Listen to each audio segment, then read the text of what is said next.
Zephyr Drakemore stood 7 feet tall with scales that shimmered like liquid emerald in the afternoon light.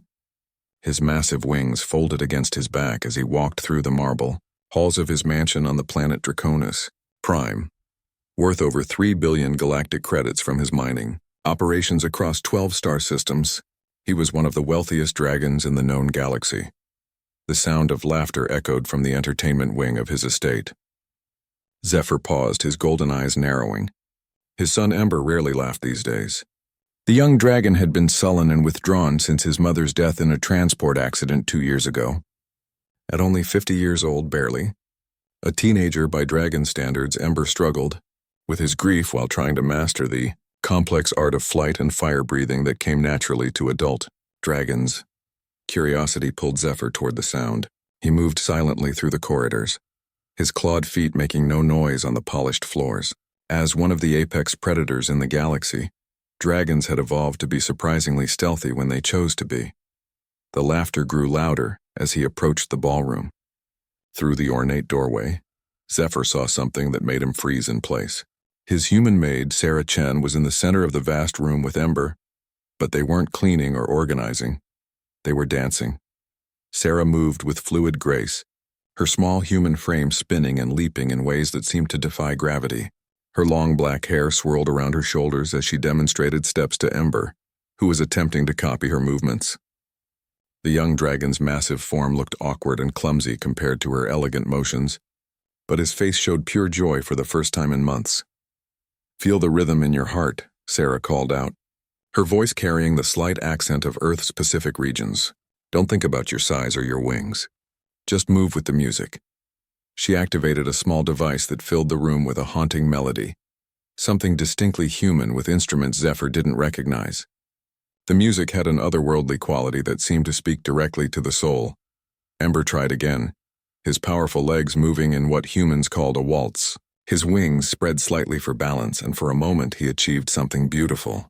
The natural grace that all dragons possessed in flight translated into an unexpected elegance on the ground. Zephyr felt his breath catch.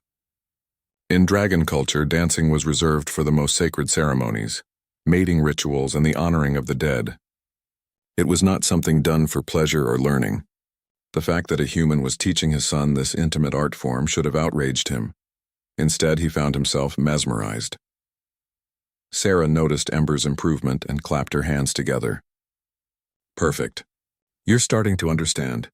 Dancing isn't about the steps, it's about expressing what's inside you.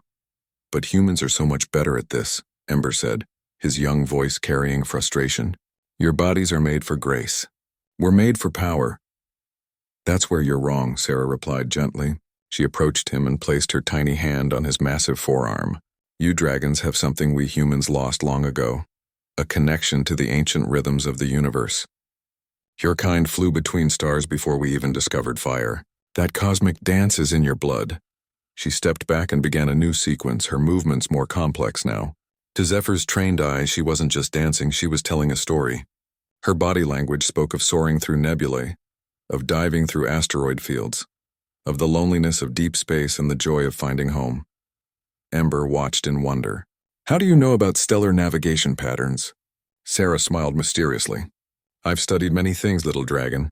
Now try to mirror what I showed you, but add your own interpretation. Think about what flying means to you." As Ember began to move, Zephyr realized this was no ordinary dance lesson. Sarah was teaching his son something far deeper: how to connect with his dragon heritage through movement, how to express emotions he'd kept locked away since his mother's death. But who was this human woman really? Zephyr had hired her 6 months ago through a standard domestic service. Her references were impeccable, her work exemplary. She spoke perfect Draconic, which was rare among humans, and she had an unusual understanding of dragon customs and psychology. Watching her now, Zephyr noticed details he'd overlooked before. Her balance was too perfect, her spatial awareness too acute. The way she moved suggested combat training, not the clumsy self-defense courses most civilians took, but serious military or specialized training. More intriguingly, she seemed to understand dragon anatomy and physiology better than most dragon scholars. The way she guided Ember's movements showed deep knowledge of how dragon joints worked, how their wing muscles connected to their spinal structure. how their center of gravity shifted during different emotional states. "Again," Sarah called out. "But this time think about your mother. Don't be sad, celebrate her. Show me how she looked when she danced among the stars." Ember's eyes widened. Dragons didn't speak of the dead casually, yet somehow Sarah knew this was exactly what he needed to hear. The young dragon closed his eyes, spread his wings fully, and began to move with purpose. What followed was extraordinary. Ember's awkward attempts transformed into something primal and beautiful. His movements became fluid, powerful, telling the story of a dragon in flight, not the mechanical precision of transportation, but the pure joy of dancing with cosmic winds. Zephyr felt his throat constrict with emotion. This was how Ember's mother had moved during their courtship flights, with that same unconscious grace and freedom. Somehow this human had unlocked something in his son that years of dragon tutors and therapists had failed to reach. The dance ended with Ember in a perfect spiral, his wings creating a natural amphitheater around himself and Sarah. The young dragon was breathing hard but smiling, really smiling, for the first time since the funeral. "Beautiful," Sarah whispered. "Your mother would be proud." "How did you know?" Ember asked, his voice small and wondering. "How did you know what I needed?" Sarah's expression became carefully neutral. "Sometimes the best way to heal is to honor what we've lost through movement and art. Your people knew this once, before you became focused only on power and wealth." The comment hit Zephyr like a physical blow. She was right. Dragons had once been a people of art and ceremony, not just commerce and conquest. When had they lost that part of themselves? As Sarah began to pack away her music device, Zephyr retreated silently to his office. His mind raced with questions. Who was Sarah Chen really?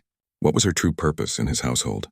And why did he feel that everything he thought he knew about humans and about his own kind was about to change forever?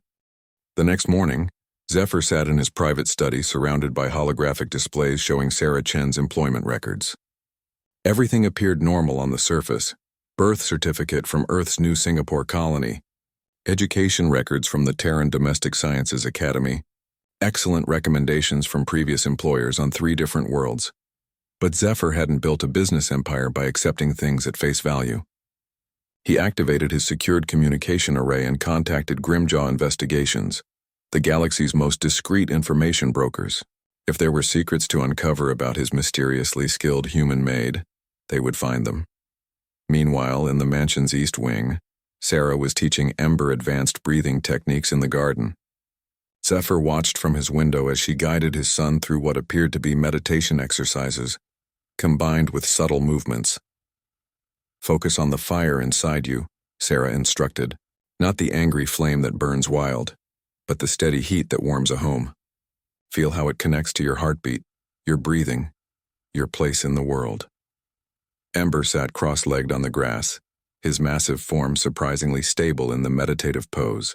Small wisps of smoke curled from his nostrils as he practiced the controlled breathing Sarah had taught him. This was remarkable. Most young dragons didn't achieve this level of fire control until they were over 100 years old. "I feel it," Ember whispered, his eyes still closed. "It's like Mom's lullabies. Warm and safe." Sarah nodded approvingly. "Your fire isn't a weapon, Ember, it's an extension of your spirit." The ancient dragons understood this. They used their flames to forge art, to light the way for lost travelers, to warm entire communities during harsh winters. "But Father says fire is for intimidation and industry," Ember replied, confusion creeping into his voice. "He says dragons who waste time on art and ceremonies are weak." "Your father is a product of his time," Sarah said carefully.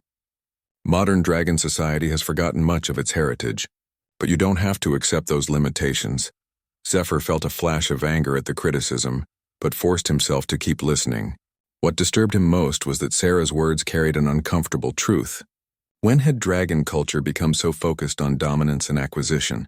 His communication device chimed with an incoming message from Grimjaw Investigations. The preliminary report made his blood run cold. Sarah Chen's background was too perfect. Every record, every reference, every piece of documentation showed signs of expert forgery. The woman working in his household was a complete fabrication. More troubling were the traces the investigators had found: fragments of deleted files, encrypted communications, and travel records that painted a very different picture. Sarah Chen, or whoever she really was, had connections to some of the most classified human military programs in existence.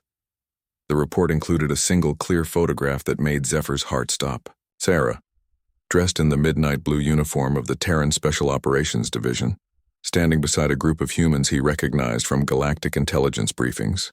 These were not domestic workers or cultural ambassadors. These were the elite operatives responsible for humanity's most sensitive missions, but the final piece of information in the report was what truly shook him.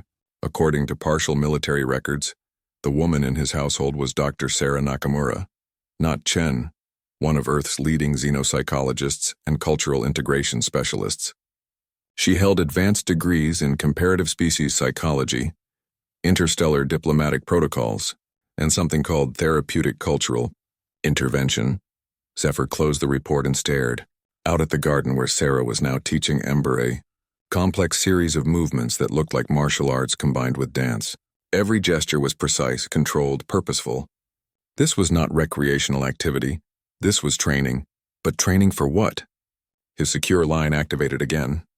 This time the caller's identity made his blood freeze. Admiral Morrison, commander of the Terran Deep Space Fleet, appeared in the hologram. "Mr. Drakemore," the Admiral said without preamble, "I believe we need to talk." "Admiral," Zephyr replied carefully, "to what do I owe this unexpected honor? You have something that belongs to us. More accurately, someone. I'm afraid I don't understand." Morrison's weathered face remained impassive. "Dr. Sarah Nakamura is operating under deep cover in your household as part of a classified cultural exchange program. We need her extracted immediately." "Extracted?" Zephyr felt his protective instincts flare. Whatever Sarah's true identity, she was helping his son in ways no one else had managed. "On what grounds?" "On the grounds that she's violated her mission parameters," Morrison replied grimly. "Dr. Nakamura was sent to observe and report on dragon family dynamics for future diplomatic initiatives. Instead, she's become emotionally involved with her subjects and begun unauthorized cultural intervention protocols." "Cultural intervention protocols?" "Teaching your son to dance, Mr. Drakemore, isn't innocent fun. Dr. Nakamura is using advanced psychological techniques to unlock suppressed aspects of dragon heritage. Her methods could destabilize centuries of dragon social development." Zephyr felt a chill run down his spine. "What exactly are you saying?" "I'm saying that your son is being turned into something that could threaten the balance of power in this sector. Ancient dragons were far more than the commercial and military forces they've become. If Dr. Nakamura succeeds in awakening those dormant capabilities in the next generation..." Morrison left the threat unspoken, but Zephyr understood. Humans feared what dragons might become if they remembered their full heritage. "You have 12 hours to turn her over to us," Morrison continued. "After that, we'll be forced to retrieve her through less diplomatic means." The transmission ended, leaving Zephyr alone with a decision that could change everything. In the garden, he could see Sarah demonstrating a spinning movement that made Ember's wings catch the light like stained glass windows. His son laughed, a sound of pure joy that had been absent for too long. But now Zephyr saw the movement with new eyes. It wasn't just dance, it was combat training disguised as art. The way Sarah positioned her feet, the precise angle of her arms, the controlled breathing she taught. These were techniques designed to maximize a dragon's natural abilities in ways that modern dragon society had forgotten. A soft knock on his door interrupted his thoughts. "Father?" Ember's voice called. "Sarah says dinner is ready. She made something called fusion cuisine that honors both human and dragon tastes. Even her cooking was cultural intervention," Zephyr realized. Every meal, every lesson, every moment of interaction was carefully designed to bridge the gap between species while awakening something in Ember that had been dormant for generations. The question that tormented him was simple. Was Sarah helping his son heal and grow, or was she reshaping him into something dangerous? And perhaps more importantly, did it matter? For the first time since his wife's death, Ember was becoming whole again. Could Zephyr really allow anyone to take that away, even if the cost might be galactic political stability? As he walked toward the dining room, Zephyr made a decision that would define the rest of his life. He would not hand Sarah over to the humans, but he would demand answers about her true mission, about what she was really doing to his son, and about what she knew about the future that awaited dragons who remembered their ancient heritage. The conversation at dinner would determine whether they became allies or enemies. Either way, Zephyr suspected that the quiet life he'd built for himself and Ember was about to end forever. Dinner was a tense affair. Sarah had indeed prepared a fusion meal that combined traditional dragon proteins with human spices and cooking techniques. The flavors were extraordinary, familiar yet exotic, comforting yet exciting. Even this simple meal demonstrated her deep understanding of both cultures. Ember chattered excitedly about his progress, unaware of the undercurrents between the adults. Sarah taught me a breathing technique that helps control flame temperature. I can make fire hot enough to melt steel but gentle enough to warm tea water. That's wonderful, son, Zephyr replied, his eyes never leaving Sarah's face. She ate calmly, but he noticed the subtle tension in her shoulders, the way her eyes occasionally flicked toward the exits. She knew something had changed. After Ember excused himself to practice his new techniques in the courtyard, Zephyr and Sarah were alone. The silence stretched between them like a drawn blade. "Dr. Sarah Nakamura," Zephyr said quietly. Sarah's fork paused halfway to her mouth. She set it down carefully and met his gaze directly. "So I know your real identity. I know about your military background. I know Admiral Morrison wants you extracted in 12 hours. Zephyr leaned forward. "What I don't know is what you're really doing to my son." Sarah stood and walked to the window overlooking the courtyard where Ember was practicing. The young dragon was creating controlled spirals of flame that danced in the evening air like living art. "Look at him," she said softly. "Really look. When was the last time you saw a dragon create fire for beauty instead of destruction?" "Answer my question." Sarah turned back to face him. "Your question assumes I'm doing something to Ember. I'm not. I'm helping him remember what he already is." "And what is that exactly? Something magnificent that your people have forgotten?" Sarah's voice carried passion now.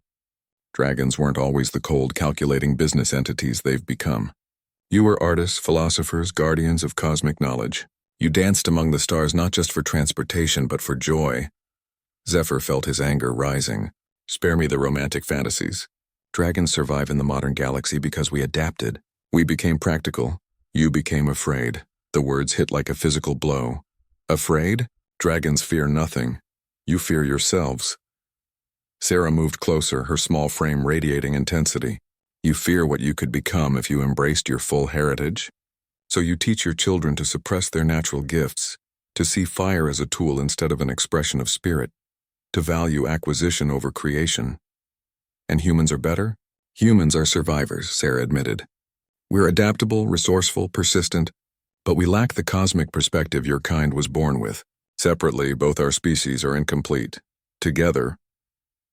She gestured toward Ember, who was now using his flames to sculpt patterns in the air.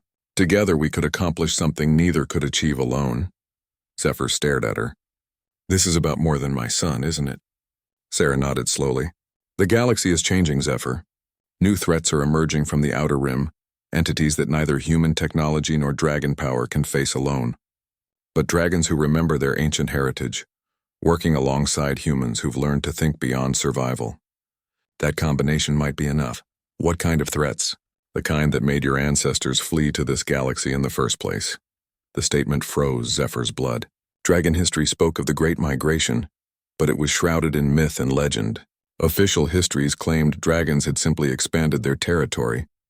But older stories, whispered by the eldest dragons, spoke of something that had driven them from their original home among distant stars.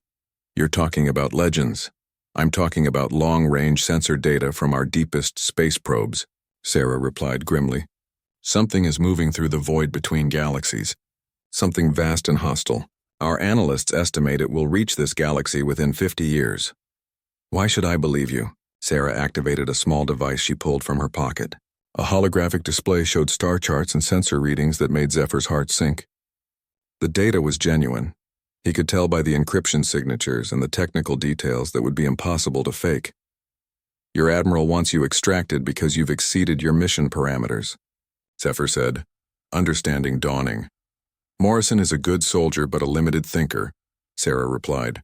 "He sees dragons as potential allies in a coming war. I see them as essential partners in saving both our species. The difference is subtle but crucial. And Ember? Ember is the first of a new generation.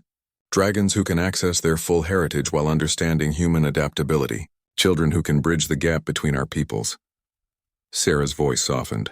But yes, if Morrison gets his hands on me, that program ends. Ember goes back to being groomed as another corporate dragon, and both our species remain fatally divided when we need unity most. Zephyr was quiet for a long moment, processing everything she'd told him. Outside, Ember had discovered he could use his flames to create musical tones by varying the air temperature around specially shaped objects. The courtyard filled with haunting melodies that seemed to resonate in Zephyr's bones. "What you're asking," Zephyr said finally, "is for me to defy the human military and possibly my own government to protect a program that could fundamentally change dragon society." "I'm asking you to save your son's future," Sarah replied. "And maybe save both our species in the process, by teaching him to dance, by teaching him to remember that dragons were never meant to be just miners and merchants. You were meant to be something far greater." Zephyr stood and walked to join Sarah at the window. Together, they watched Ember create a symphony of light and sound with his natural abilities, guided by techniques that combined ancient dragon wisdom with human innovation. "The Admiral gave me 12 hours, Zephyr said. "Then we need to disappear before then." "We?" Sarah smiled for the first time that evening. "You don't think I'd leave you to handle this alone, do you? Besides, Ember needs both of us now, a dragon father to teach him about power and heritage, and a human guide to help him understand adaptation and cooperation. Where could we go? Morrison will track us anywhere in civilized space." "Who says we're staying in civilized space?" Sarah's smile turned mysterious. "There are places in this galaxy where ancient dragons once built cities, hidden worlds that human sensors can't detect. Your son needs to see what his people once were before he can become what they need to be." Zephyr felt something stirring in his chest, an emotion he hadn't experienced in years. Hope, mixed with excitement and terror in equal measure. "If we do this," he said slowly, "there's no going back. We'll be fugitives from both human and dragon law. But we'll be free," Sarah replied. "Free to raise Ember as he's meant to be raised. Free to prepare for what's coming. Free to prove that cooperation between our species isn't just possible, it's essential." In the courtyard, Ember had discovered that his flame music could make flowers bloom out of season, their petals glowing with soft bioluminescence. The sight was so beautiful it took Zephyr's breath away. "When do we leave?" he asked. "Tonight," Sarah replied. "I've already prepared an extraction route." "But Zephyr, once we take this step, we're not just fugitives.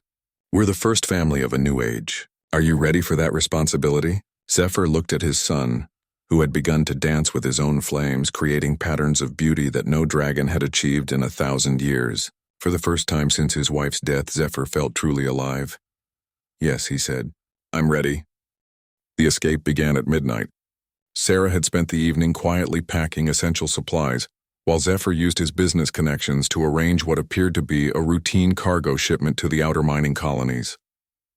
In reality, the modified transport vessel waiting at the private spaceport contained sophisticated stealth technology and enough supplies for a months-long journey. Ember had been told they were taking an extended vacation to explore some of his father's remote properties. The young dragon was excited about the adventure, completely unaware that they were fleeing for their lives. "Remember," Sarah whispered as they made their way through the mansion's underground passages, "if we're detected before reaching the ship, everything depends on reaching open space. Once we're beyond the primary sensor grid, I can activate the stealth systems." Zephyr carried a single bag containing the most valuable of his personal possessions, not jewels or credits, but family heirlooms and his wife's journals. Everything else he was leaving behind: the mansion, the business empire, the life he'd built over centuries. "Father," Ember whispered as they moved through the service tunnels, "why are we sneaking out of our own house?"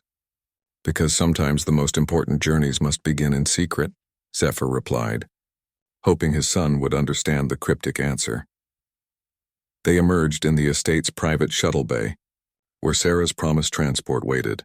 The ship looked ordinary from the outside, a standard cargo hauler used for inter-system freight, but Zephyr's experienced eye caught details that marked it as something far more sophisticated.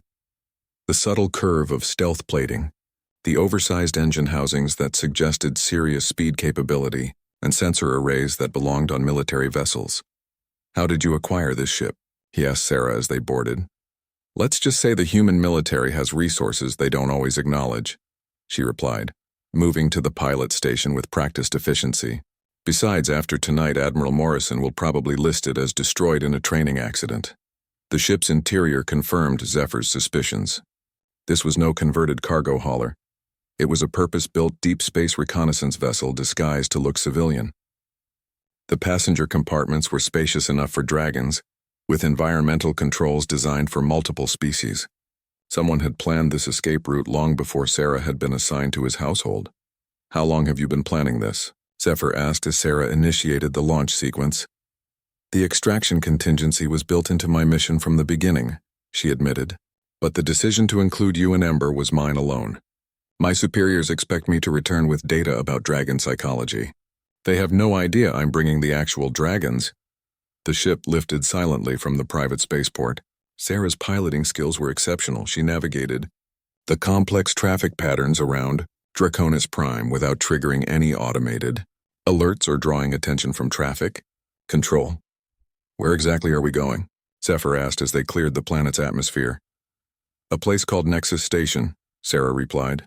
It's listed in no official star charts, but dragon archaeological records mention it as one of the last cities built by your ancestors before they abandoned their nomadic lifestyle. That's impossible. If such a place existed, modern dragon scholars would know about it. Modern dragon scholars only study what their governments allow them to study, Sarah said pointedly. Ancient dragon sites have been classified as state resources for centuries.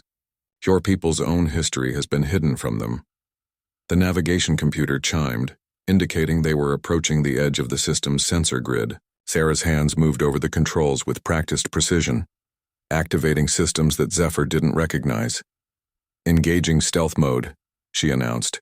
From this point on, we're invisible to conventional sensors. The ship seemed to shimmer and fade around them. It was a disorienting effect.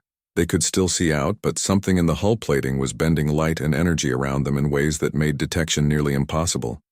Human technology? Zephyr asked. Hybrid human-dragon technology, Sarah corrected. Developed by scientists who've been studying recovered artifacts from ancient dragon sites. Your ancestors were far more advanced than current dragon society realizes. As they entered hyperspace, Ember finally asked the question Zephyr had been dreading. Father, are we ever going back home? Zephyr looked at his son, seeing the confusion and worry in the young dragon's golden eyes. How could he explain that they were fleeing everything familiar to preserve something far more important? Home isn't a place, Ember, he said finally. Home is who you're with and who you're becoming.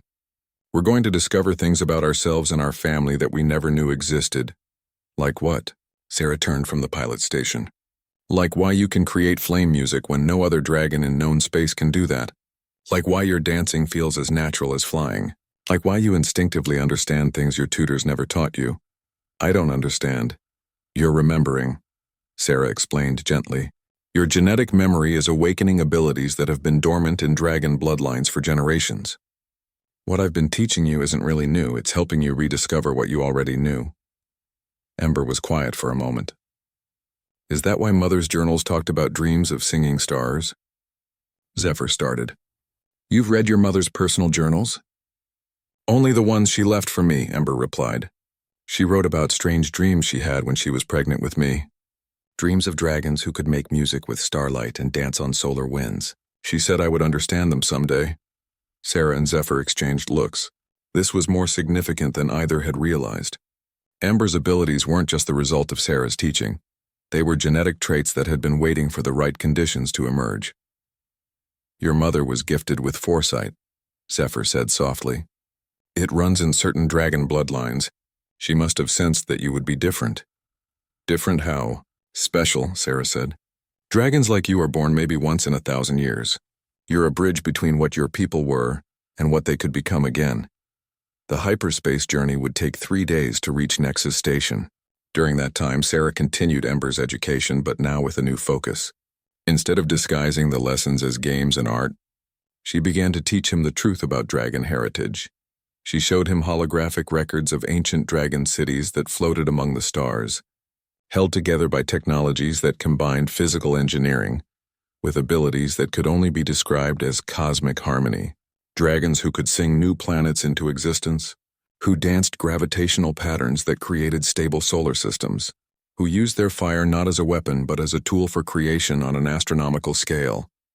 This is what you're heir to, Sarah explained as they watched recordings of star dancers whose movements could alter the orbits of comets. Not just wealth and power, but the ability to shape the universe itself through art and will combined. Ember absorbed every lesson with hungry enthusiasm.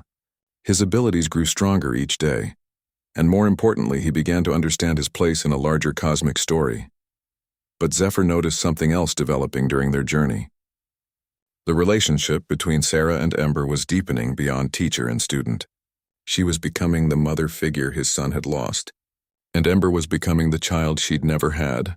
More surprisingly, Zephyr found himself drawn to Sarah in ways that had nothing to do with her mysterious mission or extraordinary knowledge. She was brilliant, dedicated, and completely fearless in the face of impossible odds. Under different circumstances, he forced himself not to pursue that thought. They were fugitives fleeing both human and dragon authorities. Romance was a luxury they couldn't afford. But as they approached their destination, Zephyr realized that whatever they found at Nexus Station would determine not just their immediate future, but the fate of two species preparing for a threat beyond imagining. The family they were becoming, dragon father, human guide, and gifted child, might be the key to survival for entire civilizations. On the third day, their sensors detected something impossible. A massive structure hidden in the shadow of a dead star, invisible to conventional detection, but humming with power that registered on the ship's most sensitive instruments. "Welcome to Nexus Station," Sarah announced. "The last city of the Star Dancers and our new home." Nexus Station defied everything Zephyr thought he knew about ancient dragon architecture. The massive structure wasn't built from metal or stone, but from what appeared to be crystallized starlight itself. Translucent spires twisted through space in impossible spirals, connected by bridges of energy that sparkled with their own internal illumination. "It's beautiful," Ember whispered, his face pressed against the viewport. "It looks like frozen music." "In a way it is," Sarah replied as she guided their ship toward a docking bay that seemed to recognize their approach. Ancient dragons built there. Cities using harmonic resonance, they sang them into existence using frequencies that could manipulate matter at the molecular level. The docking bay welcomed them with gentle gravitational fields that guided their ship to a perfect landing. As they disembarked, Zephyr felt something he hadn't experienced since childhood. The sensation of being in a place designed specifically for dragons. The corridors were the right height, the air pressure was perfect for dragon physiology, and the ambient temperature made his scales tingle with comfort. But it was more than physical comfort. There was something alive about this place, a presence that seemed to recognize them. "The station's AI is still active after all these centuries," Sarah explained, noting his expression. "It was designed to preserve dragon knowledge until the descendants of the Star Dancers returned." "How do you know so much about this place?" Zephyr asked. "Because I helped design the expedition that rediscovered it," Sarah replied. 3 years ago, a joint human-dragon archaeological team found this station. The dragon authorities immediately classified it as too dangerous for public knowledge. The human military saw it as a potential weapon. Both sides were wrong. They walked through corridors lined with murals that seemed to move and shift as they watched. The artwork told the story of dragon civilization, not the sanitized version taught in modern schools, but the true history of a people who had once been gardeners of galaxies. "Look at this," Ember called from across the hallway. He stood before a mural showing dragons working alongside other species to build something magnificent. A network of stations like this one, connected by streams of energy that spanned entire star clusters. "The Cosmic Garden," Sarah said softly. "Dragons weren't conquerors, Ember, they were cultivators. They helped other species reach their potential, while developing their own gifts. The galaxy was once a collaborative artwork involving hundreds of civilizations. What happened to it all?" "Fear," Zephyr said, understanding flooding through him as he studied the murals. Someone or something made them afraid and they abandoned everything they'd built. They continued deeper into the station, guided by soft lights that activated as they approached. Eventually, they reached what could only be described as a cathedral, a vast chamber with a crystalline dome that showed the stars outside in perfect clarity. At the center of the chamber stood a figure that made all three of them stop in amazement. It was a dragon, but unlike any Zephyr had ever seen. This being was made of living light, translucent and shimmering, with wings that seemed to contain entire nebulae.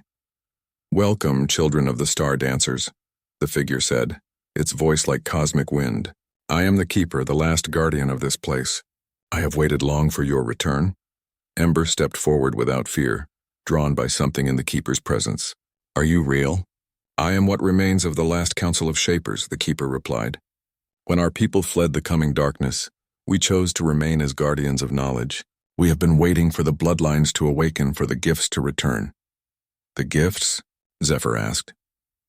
The keeper gestured, and the chamber filled with holographic displays showing dragons performing feats that seemed impossible. Creating new stars, guiding the evolution of entire species, dancing with cosmic forces to maintain the balance of galaxies.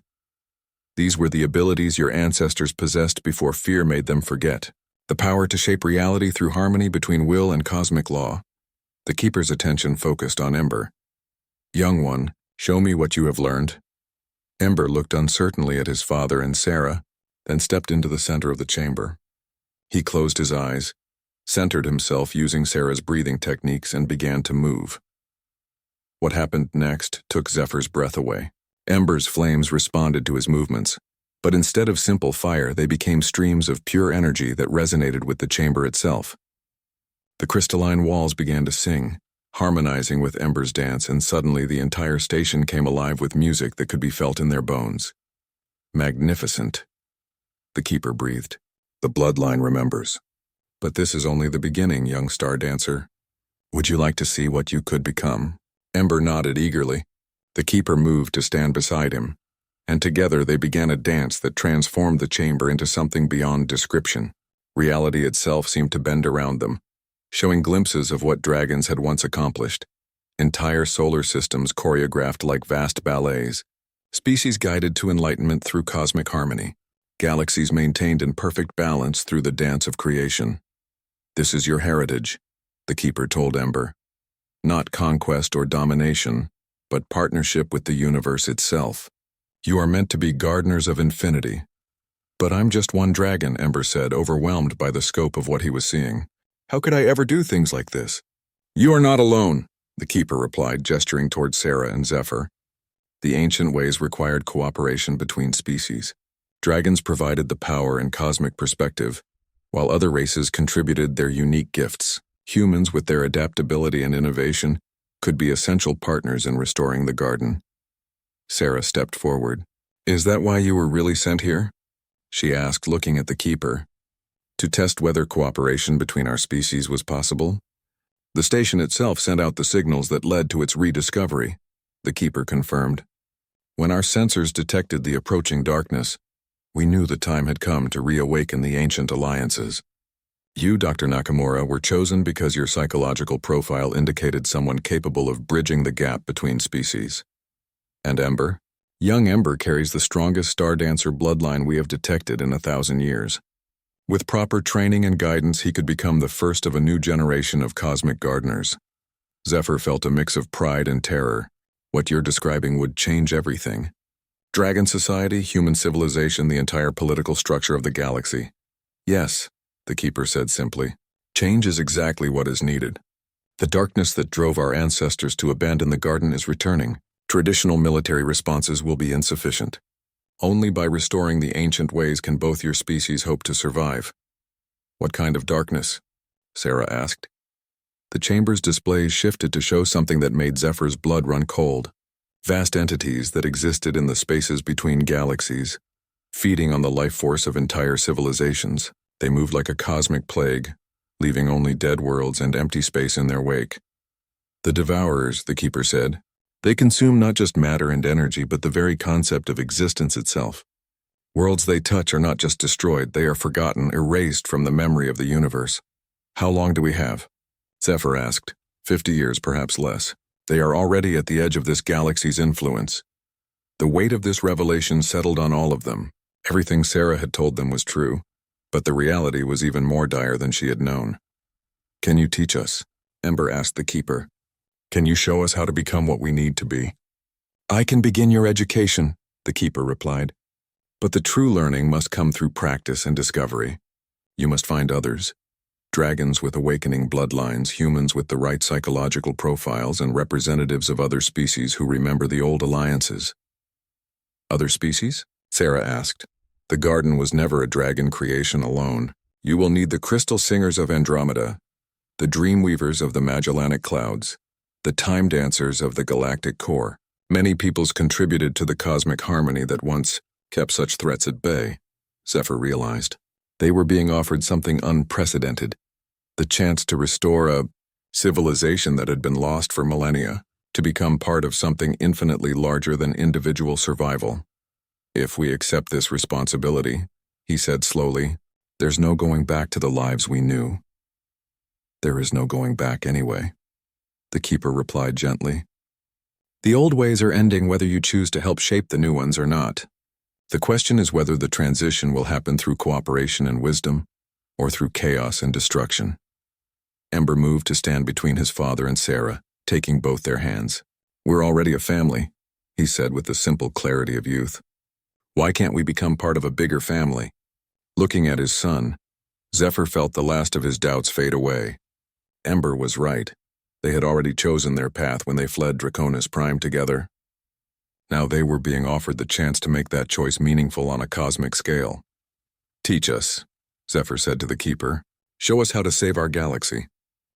The next 6 months transformed everything Zephyr thought he knew about his son, his species, and himself. Under the keeper's guidance, Ember's abilities evolved from simple flame dancing to something approaching cosmic artistry. The young dragon learned to perceive the underlying harmonics that connected all matter and energy, to sense the gravitational rhythms that held galaxies together, and to dance with forces that existed on scales beyond normal comprehension. But the most profound changes weren't in Ember alone. Sarah's human adaptability proved essential to the learning process. Where dragons thought in terms of eternal patterns and cosmic cycles, humans provided the innovative flexibility needed to adapt ancient techniques to modern realities. She became the bridge between dragon cosmic awareness and the practical challenges of implementing their abilities in a galaxy that had forgotten such possibilities existed, and Zephyr discovered that his years as a businessman hadn't been wasted time. They had taught him skills that were surprisingly relevant to cosmic gardening, managing complex systems, understanding how small changes could cascade into large effects, coordinating resources across vast distances. These were exactly the abilities needed to help restore the galactic network that his ancestors had once maintained.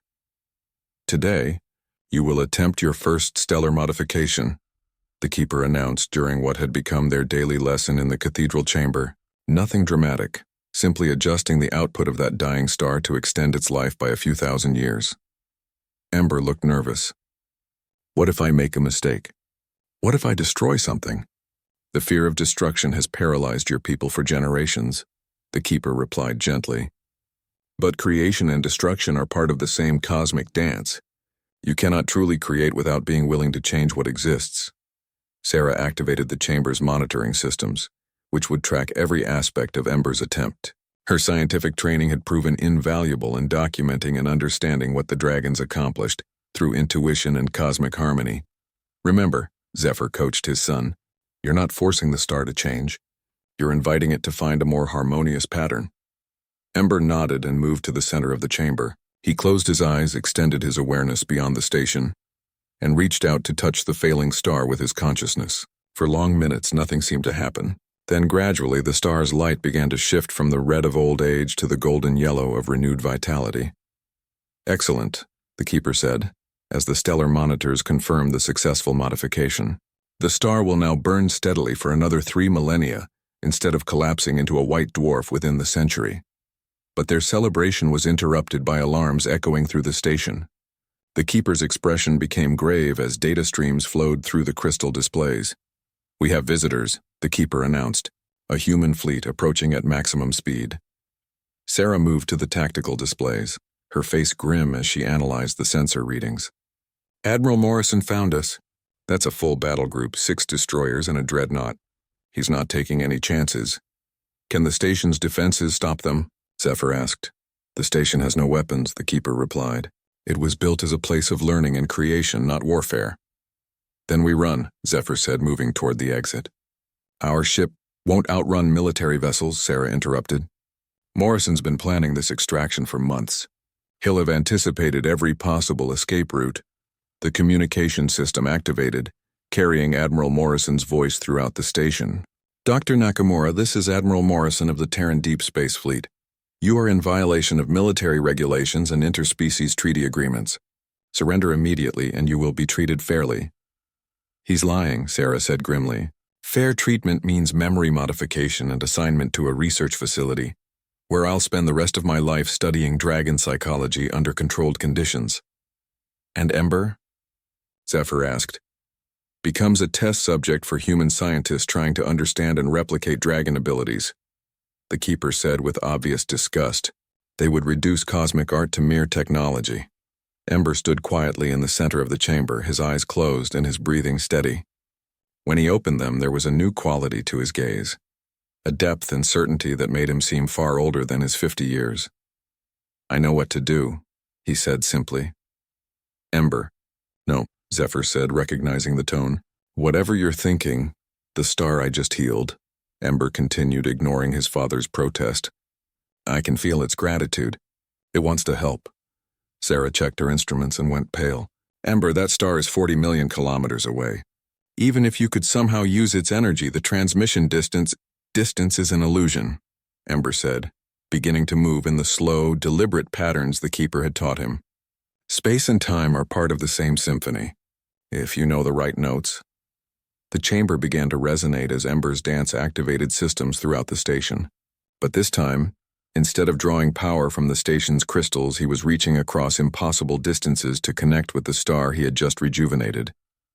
The effect was spectacular. Streams of stellar energy began to flow through the space around Nexus Station, creating aurora displays that were visible even against the backdrop of the cosmic nebula. The station itself began to sing with harmonics that seemed to bend space around them. Magnificent, the keeper breathed. He's creating a stellar lensing effect. The star's energy is being focused and redirected through quantum tunneling. On the tactical displays, Morrison's fleet was in chaos. Their sensors were being overwhelmed by energy readings that made no sense according to conventional physics. Worse, their ship's systems were beginning to resonate with the harmonics Ember was creating, causing navigation failures and power fluctuations. Admiral Morrison, Sarah said, activating the communication system. I suggest you withdraw immediately. What you're seeing is just a demonstration. If you continue your approach, you'll discover that there are forces in this universe that your weapons cannot fight. Morrison's response was predictable. I don't respond to threats, Doctor. All ships prepare to fire. But when the fleet's weapons systems activated, something unprecedented happened. The energy beams from their weapons were caught up in Ember's stellar lensing effect and redirected harmlessly into space. Instead of destroying the station, they had created a light show that painted rainbow patterns across the cosmic debris field. How is this possible? Morrison's voice cracked with disbelief. Ember answered directly, his voice carried by the same energy streams that had neutralized the fleet's weapons. Admiral, you're trying to fight the universe itself. The energy you're using comes from stars, and stars respond to those who know how to speak their language.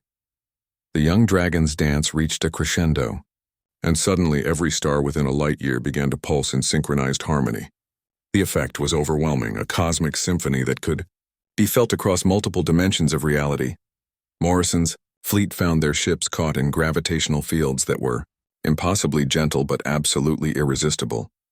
They were being moved away from the station not by force, but by the natural flow of space-time itself being temporarily redirected. This is what dragons were meant to be, Ember said, his voice now carrying harmonics that resonated in the listener's bones. Not conquerors or merchants, but partners with the cosmos itself. We don't fight the universe, Admiral. We dance with it. As the human fleet was gently but firmly escorted to the edge of the system by gravitational currents that obeyed Ember's cosmic choreography, Zephyr felt tears streaming down his face. His son had just demonstrated abilities that surpassed anything in recorded dragon history, and he had done it not through violence or dominance, but through pure artistic expression. The first lesson of cosmic gardening, the keeper said with obvious pride. When faced with a problem, don't fight the universe, invite it to help you find a solution. Sarah was frantically recording everything, her scientific instruments barely able to keep up with the energy readings they were detecting. Ember, what you just did should be impossible. The energy requirements alone. I didn't provide the energy, Ember replied, slowly ending his dance as the stellar harmonics faded back to background levels. I just asked nicely and the universe decided to help. Morrison's voice came through the communication system one final time, filled with awe and more than a little fear. Dr. Nakamura, what have you created? Sarah looked at Ember, then at Zephyr, then at the Keeper who represented the wisdom of an entire lost civilization. We haven't created anything, Admiral. We've just remembered what was always possible. As Morrison's fleet retreated to report something that their superiors would never believe, Zephyr realized they had crossed a threshold from which there could be no return. Ember was no longer just a gifted young dragon. He was becoming something new, a bridge between what dragons had been and what they needed to become. But more importantly, they had just proven that cooperation between human innovation and dragon cosmic awareness could accomplish things that neither species could achieve alone. The foundation for saving the galaxy had been laid, but now came the harder task, convincing two civilizations to abandon centuries of mistrust and work together against a threat beyond imagining. The real work was just beginning. 1 year after the confrontation with Admiral Morrison's fleet, Nexus Station had become the secret headquarters of the most ambitious project in galactic history. Representatives from 17 different species had gathered to witness what many considered impossible: the first successful restoration of an ancient garden node. Zephyr stood on the station's observation deck, watching as Ember worked with a team of beings that would have been unimaginable to him just 2 years ago. A crystal singer from the Andromeda galaxy provided harmonic resonance while a human engineer integrated quantum field generators with dragon stellar manipulation techniques.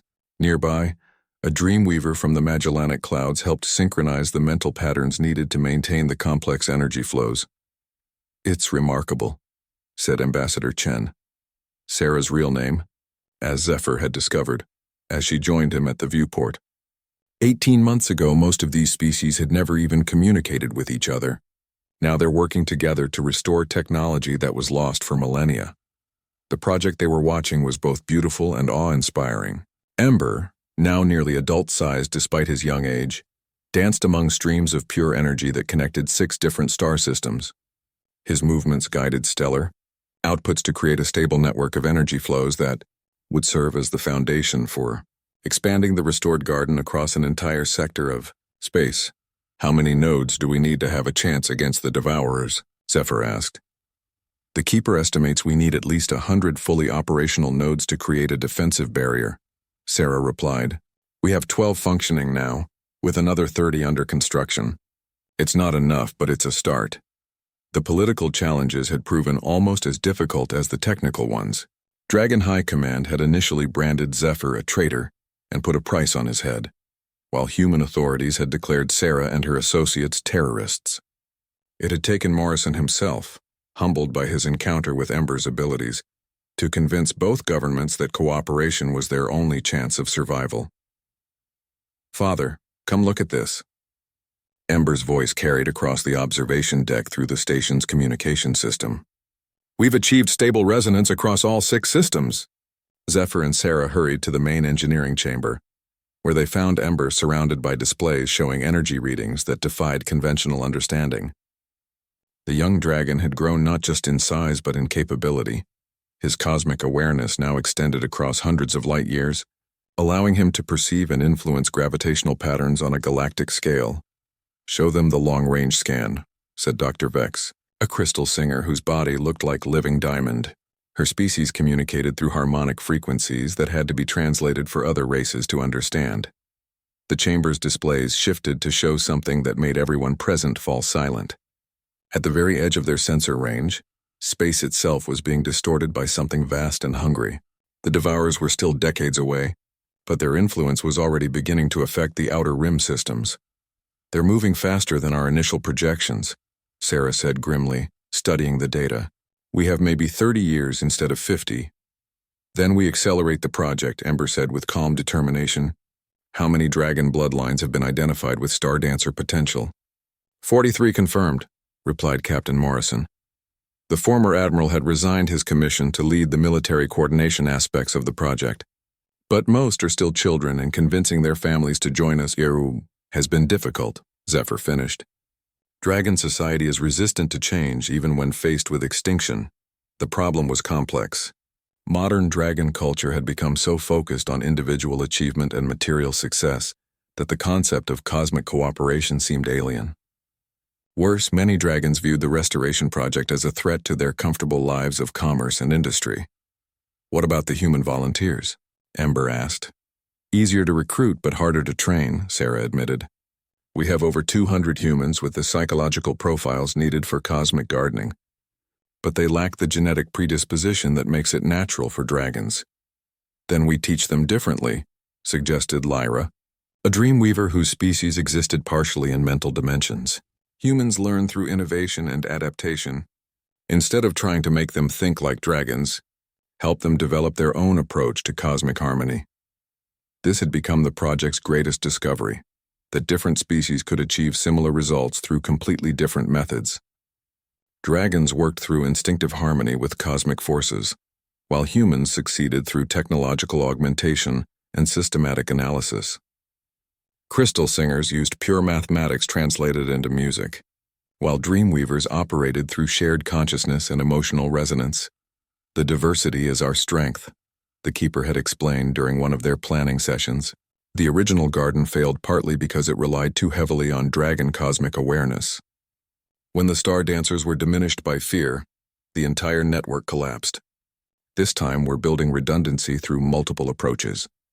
Ember moved to the center of the chamber and began one of the meditation dances that had become central to their work. As he moved, his awareness extended across the developing network, checking the stability of distant nodes and fine-tuning energy flows that spanned multiple star systems. Node 7 is fluctuating, he reported. The crystal singers there are having trouble maintaining harmonic stability.